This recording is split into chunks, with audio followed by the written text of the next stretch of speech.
Good morning and welcome to the second day of Politico's Healthcare Summit. My name is Helen Collis, I'm Health Editor at Politico. Today we're going to take a bit of a step into the future and imagine a world 10, 20 or even 50 years from now. From predicting what dangerous pathogens might emerge and how to detect and prepare for them today, to looking ahead to a world where artificial intelligence is in everyday life, including in the healthcare technologies that we use. This morning, we're going to start by interrogating whether Europe is in a better position now than before the pandemic to detect and swiftly respond to the next potential pandemic threat of the future. We'll look at what Europe's newest authority, the Health Emergency Preparedness and Response Authority, or HERA, is doing to protect citizens from another global pandemic. And we'll question whether today's infrastructure goes far enough to be better prepared for the next pathogenic threat. We'll look at the extent to which therapeutic options, from immunizations to medicines, can protect people from the infectious diseases we know about today, and whether the growth in vaccine hesitancy since the pandemic threatens to undo decades of effort to eliminate deadly diseases. We'll also find out what the medicines regulator is doing in this area. Importantly, we'll discuss one of the most pressing issues of a generation in medicine, antimicrobial resistance, and whether Europe and the global community is doing enough to protect citizens from antimicrobial resistance. And before lunch, we'll delve into what Europe can and should do to prevent the growing rates of chronic diseases as citizens live longer in poorer health. Before we kick off, I'd like to thank our partners for making this summit possible. Our leading partners are Sanofi and FPA. Our presenting partners are Daiichi Sankyo, Gilead, Johnson & Johnson, MSD, and the PPTA. And our networking partner is Intuitive. A few housekeeping rules. We'd love a good debate, so if you do hear something you'd like to share on social media, please do so using the hashtag #PoliticoHealthcare.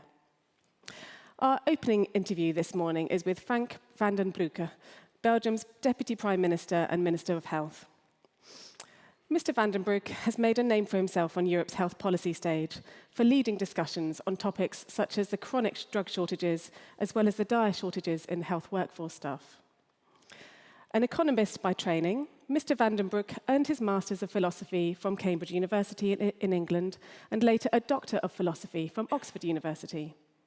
His academic studies have delved into the ethical economy, questioning the incentives in the labour market and whether or not personal choices lead to social justice. Mr. Vandenbroucke got his first job in Belgian politics in the 1980s, when he served as Deputy Prime Minister, Interior and Social Minister, and later as Education Minister in the regional Flemish government. He left politics in 2011 to pursue his academic career, but was brought back into government in the midst of the pandemic in 2020 to the role of Health Minister. Mr. Vandenbroucke's personal interest in justice has permeated his work as Health Minister. During Belgium's presidency of the Council of the EU in the first half of this year, a document from his ministry stated that it was a priority to call for health justice, moving towards equitable access to primary care, including health products. Mr. Vandenbroucke, would you like to join me on the stage, please?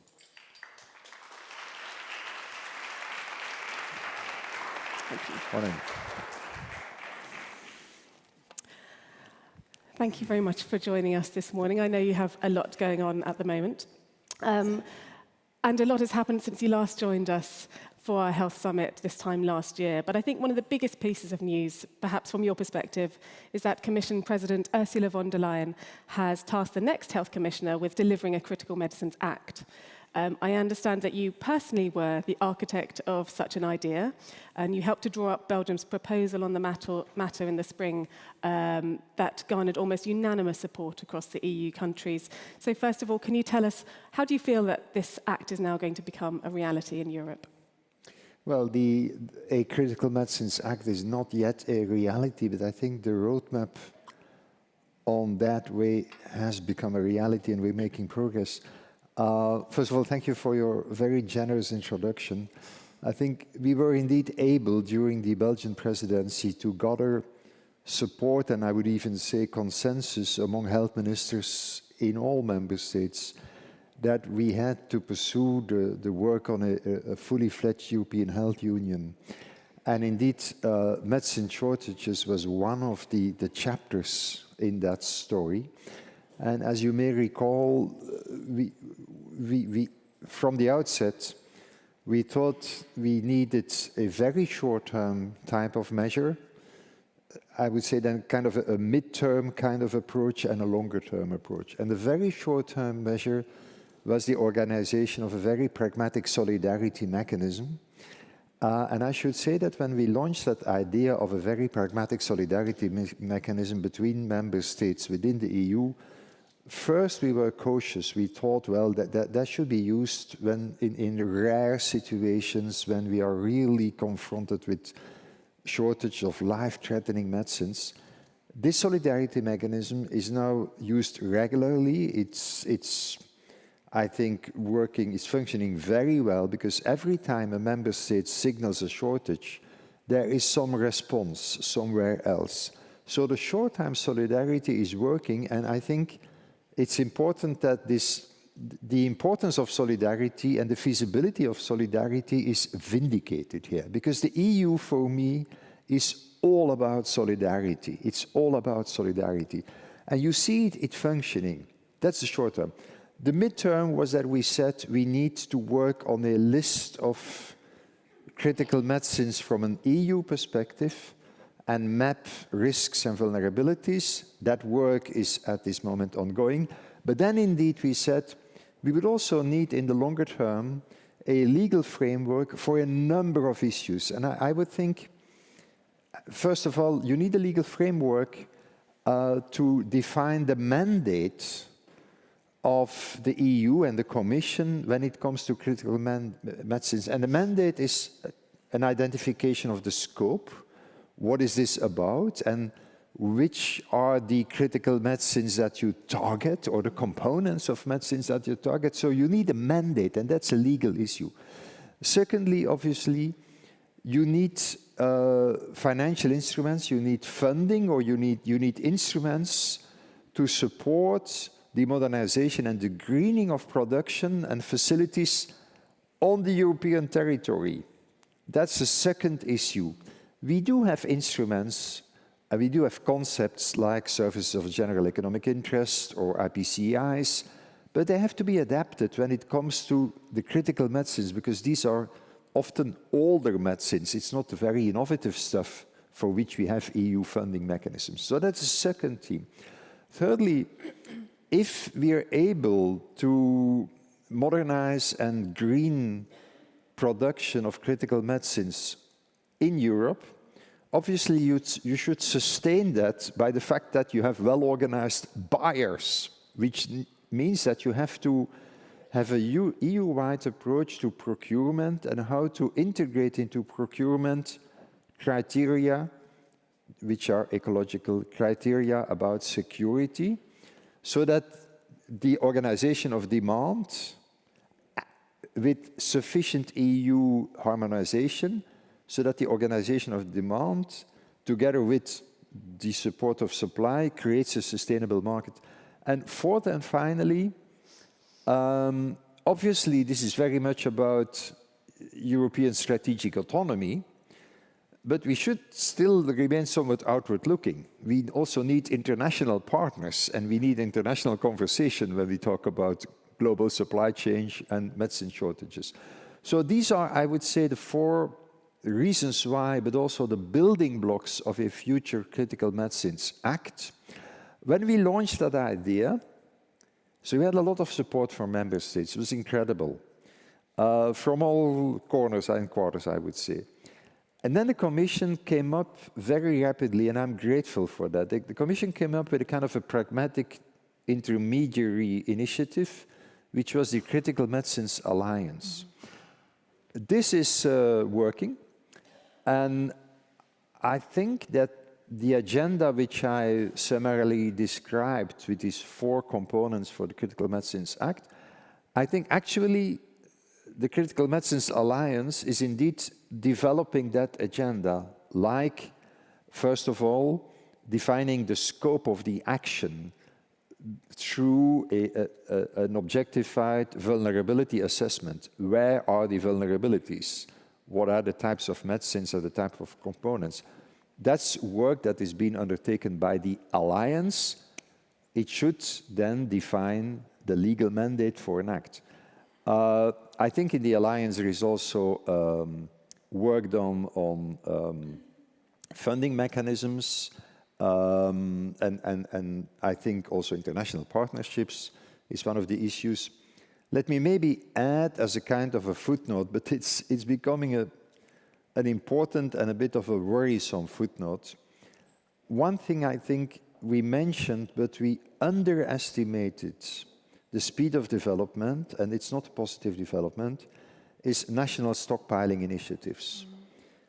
At this moment, I hope I'm not wrong, I think there's 14 member states, 14 member states, which have stockpiling obligations, which sometimes are pretty strict and pretty affirmative, with also sanctions attached to it, etc.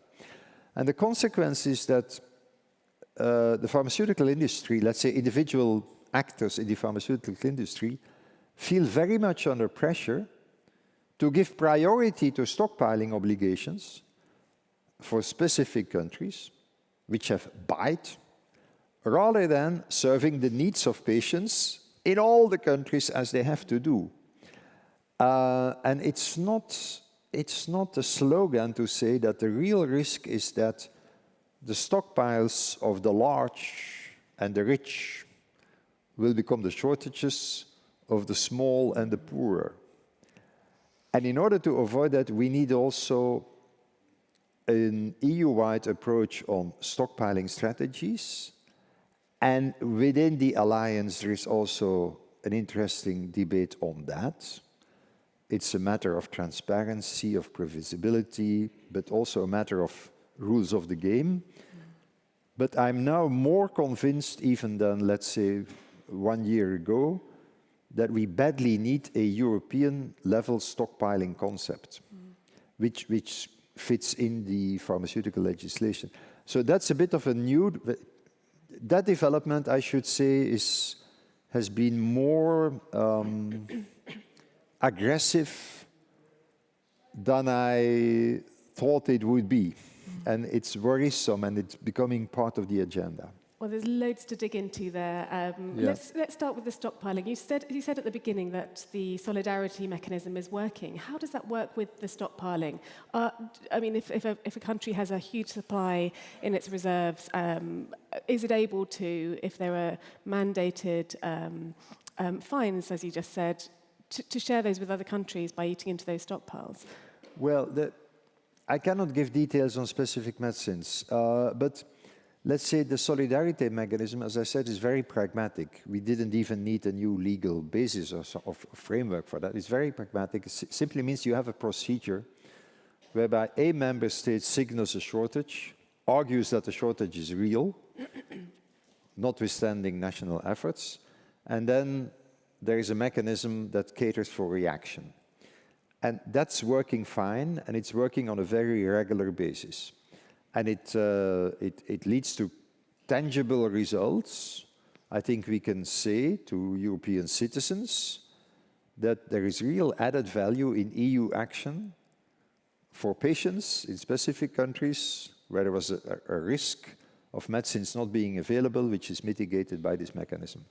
So far, I think that there's not been a sharp contradiction between that mechanism and national stockpiling. However, we get signals, informal signals, at the level of critical medicines and others, that indeed companies begin to hesitate where to put their priority when they are confronted with stockpiling obligations in one country, and notably bigger countries, and their legally existing obligations to serve patients and to be ready to serve patients in smaller countries.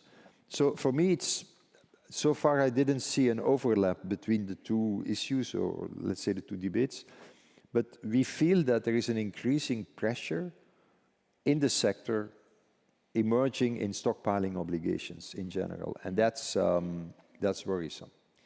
And you talked earlier about the four building blocks, really, if you like, to develop this new legislation. Among them was procurement, the need to green manufacturing processes for the EU, and procurement processes need to be updated as well. We hear from the industry that prices will subsequently need to go up. What's your view on that? Could Belgium, for example, afford more expensive generic drugs? You were talking about prices. Prices of drugs, yeah. Well, I should be cautious here because obviously it's a two-edged sword. But I have some history in this because I happen to be Minister of Social Affairs and Healthcare already 20 years ago, more than 20 years ago by now. And in this country, I initiated at that time very new mechanisms to put pressure on prices when generics appeared on the market. And so we've been working for 20 years with pretty administrative mechanisms to put pressure on prices, both for the generics and for the originals. And so I've been out of this for 20 years. And when I returned to this sector, which is basically my first love, so to speak, but when I returned to this sector, I was kind of surprised by the fact that what I launched 20 years ago had been further developed and had become very complicated, by the way, and very administrative. But also maybe we were going over the top. There is a limit at, let's say, the extent to which you can put downward pressure on prices. And so I've been on record to say that we need a bit of a paradigm shift. We need a bit of a paradigm shift. Generics need prices which keep them on the market. Obviously, I should be cautious because you're always in negotiating positions and there's all kinds of arguments. But within Belgium, I've signaled clearly that we should be more flexible in general on prices for a range of generics, also antibiotics, without being foolish or naive, because you have a commercial partner before you. But I think the paradigm whereby the solution for the pharmaceutical budget was simply to put pressure on prices, put pressure on prices, put pressure on prices is over. We need a more balanced paradigm. Now, this is, for me, we cannot have that debate, and I mentioned antibiotics, it's not happenstance. Obviously, you cannot have that debate without also bringing on the scene the need for other mechanisms to support industries that venture into new antibiotics. You cannot solve this simply by price mechanisms or by traditional reimbursement mechanisms. As you know, I also think a transferable exclusivity voucher is a very bad idea. You have to create reserve capacity for new antibiotics by other mechanisms, subscription funding, linked with joint procurement at EU level, etc., etc. I know that there is debate on this at the HERA level. So one thing is the recognition that there is a limit on the extent to which you can put pressure on prices always to further decrease.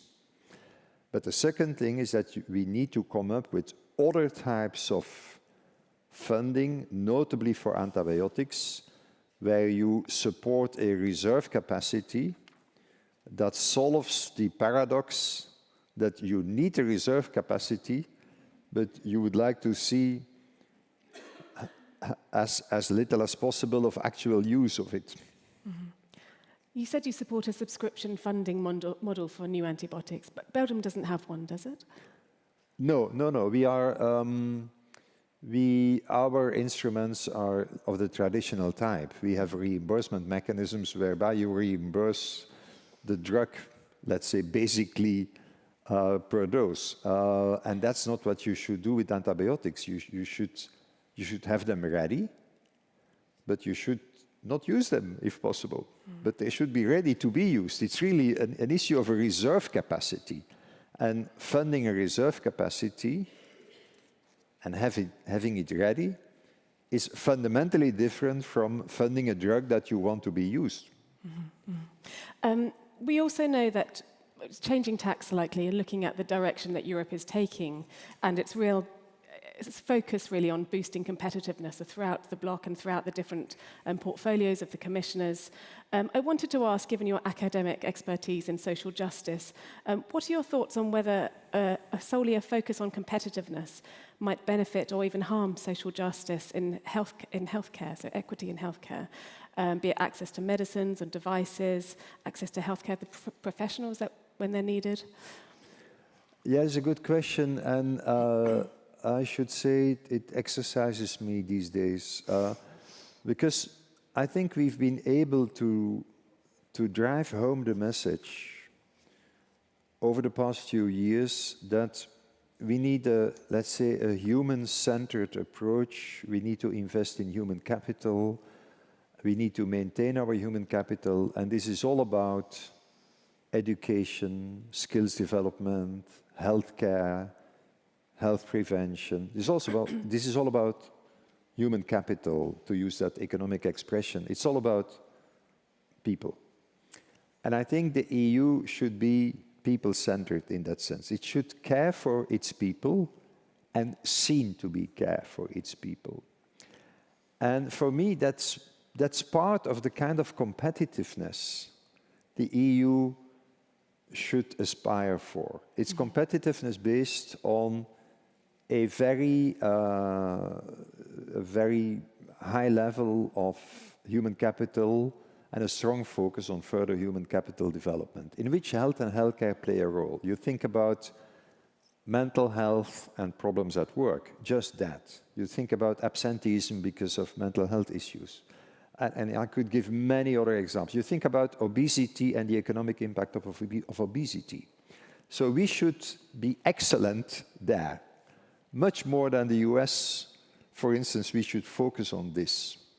Does that mean that the more, let's say, mainstream take on competitiveness, which is about flexibility of markets, funding of research, wage costs, energy costs, that is unimportant? No. But I think the challenge for Ursula von der Leyen and the new Commission is to really combine this drive for security, defense, it's unavoidable, but security, defense, competitiveness, strategic autonomy, we should really combine this with a persistent human-centeredness. Also as a message to our people. I hope I don't go too far away from the topic of today, but I believe that the difference between us and Putin is that we are democratic welfare states. That is what is to be defended. That is what the Ukrainian people aspire for. It's democratic welfare states. And so we are a union of welfare states. And I think the Commission should be seen as caring for that and supporting that. And that's also the reason why in the agenda we developed under the EU presidency, and which was really accepted also at the level of the Council and strategic conclusions, we also put forward issues like the health workforce, people working in the health sector. What do we do for them? How can we avoid zero-sum games among us at EU level? So for me, that is part of the picture. And there is a risk with this understandable drive for a geopolitical commission, security, defense, competitiveness. Obviously, we cannot divide our mind too much, but we should avoid single-mindedness, I think. Lovely, thank you so much. I wanted to ask you about your, we obviously were a very popular name when we were looking for the next health commissioner, and obviously I wanted to ask if that was something you would rule out in the future as a future EU role. I'm very conscious of time. I wondered if you could answer Are you that asking question. my personal in the plans future, for the would you rule future? out being a commissioner on the EU stage? In a very short one-word answer. No, at this very moment, and I have to leave you immediately for that reason, I apologize, we are negotiating a new Belgian federal government. And I want that new Belgian federal government to invest and reform in healthcare, to invest but also reform in our pharmaceutical policies, and to have a strong voice in the EU concert, also on pharma. Wonderful. Thank you very much, Frank. Thank you.